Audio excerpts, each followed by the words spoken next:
पुणे महानगरपालिकेच्या निवडणुकीत भाजपला मोठं यश मिळालं आणि आता या यशानंतर लवकरच महापौर देखील निवडलं जाणार आहे। त्यापूर्वी आज भाजपचं गटनेतेपदी गणेश बिडकर यांची निवड करण्यात आलेली आहे। गणेश बिडकर सध्या माझ्यासोबत आहेत। बिडकरजी, गेले 4 वर्ष प्रशासक होतं महानगरपालिकेवर, मोठी जबाबदारी तुमच्यावर असणार आहे, कशा पद्धतीने तयारी करणार आहेत? निश्चितपणे मी माझ्या पक्षाचा अत्यंत ऋणी आहे।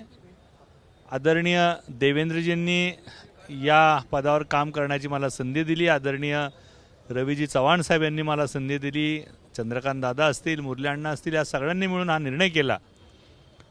परंतु या अगोदर सुद्धा 2017च्या महानगरपालिकेच्या निवडणुकीच्या वेळेस पण मी गटनेता होतो, 2022च्या दरम्यान पण मी सभागृह नेता होतो आणि आताही तिसऱ्यांदा महापालिकेतील गटनेतेपदाची जबाबदारी मला माझ्या पक्षाने आणि नेत्यांनी दिली आहे।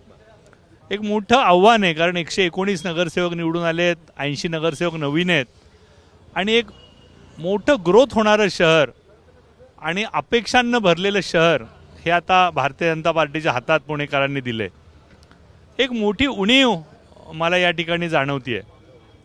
आदरणीय अजितदादा ही एक मोठी पोकळी या ठिकाणी मला दिसते, कारण मी 2017ला जेव्हा या महापालिकेत गटनेता झालो भारतीय जनता पार्टीचा, तेव्हा महापालिकेत राज्यात हे महाविकास आघाडीचं सरकार होतं। आदरणीय अजितदादा पालकमंत्री उपमुख्यमंत्री होते। 2022ला आदरणीय दादा उपमुख्यमंत्री होते, पालकमंत्री होते, महाविकास आघाडीचं सरकार होतं।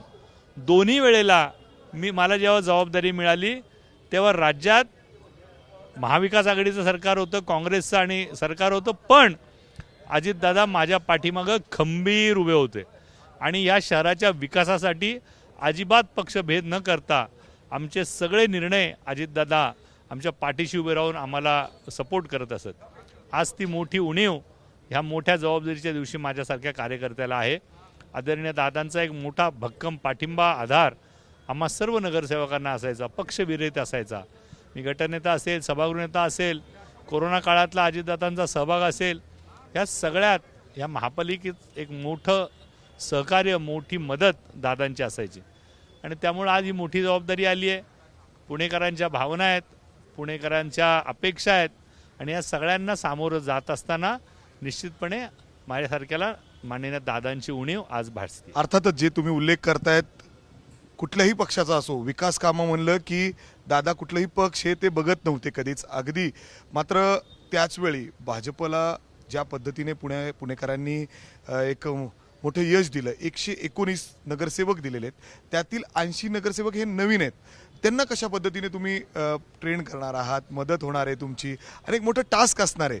कारण आता आपण बघितलं तर पुणे शहरामध्ये बरीच कामं ही पेंडिंग आहेत, किंबहुना शहराचा विस्तार ज्या पद्धतीने होतोय, एक मोठी जबाबदारी गटनेता म्हणून, कारण तिसऱ्यांदा तुम्ही होताय शहराचं। मी आत्ताच म्हणलो, पुणेकरांच्या अपेक्षा आहेत, पुणेकरांच्या भावना आहेत आणि या सगळ्यांना सामोरं जात असताना हे पुणे शहर जगातलं मोस्ट लिव्हेबल सिटी होण्याचं स्वप्न भारतीय जनता पार्टी आणि भारतीय जनता पार्टीचं नेतृत्व बघतंय।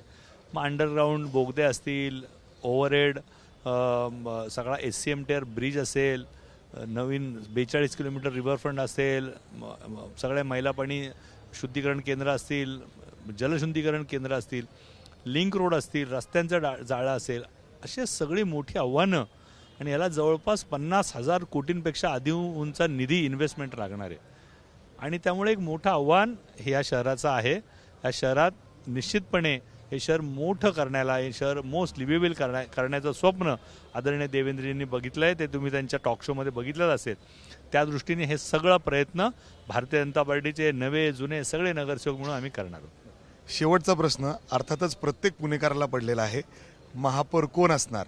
कारण 2-3 नावं सातत्याने, महिला आहे अर्थातच, 2-3 नावं तुम्हालाही माहिती आहेत, ताकपुरेताई असतील, इतर जे आहेत, देशपांडेताई असतील, हे सगळेजण कोण बसू शकतं? कारण सगळ्यांना तोच प्रश्न आहे। भारतीय जनता पार्टीचा महापौर असेल ते तर माहिती आहे, पण कोण? आता गटनेता तुम्ही झालात म्हणजे जवळपास हे निश्चित असेल, कधीपर्यंत होणार आहे? पार्टीचा कार्यकर्ता, कार्यकर्ती या शहरावर नवीन चेहरा असणार आहे, नवीन संधी कुणाला दिली जाणार? भारतीय जनता पार्टीचा महापौर असणारे आमचे नेते ठरवतील, ज्याला योग्य संधी द्यायचे। या देशात आणि या राज्यात, या शहरात आपण अनेक उदाहरणं बघितली असतील। या देशाचे अध्यक्ष 42 वर्षाच्या युवकाला 45 वर्षाच्या युवकाला आज राष्ट्रीय अध्यक्ष केले.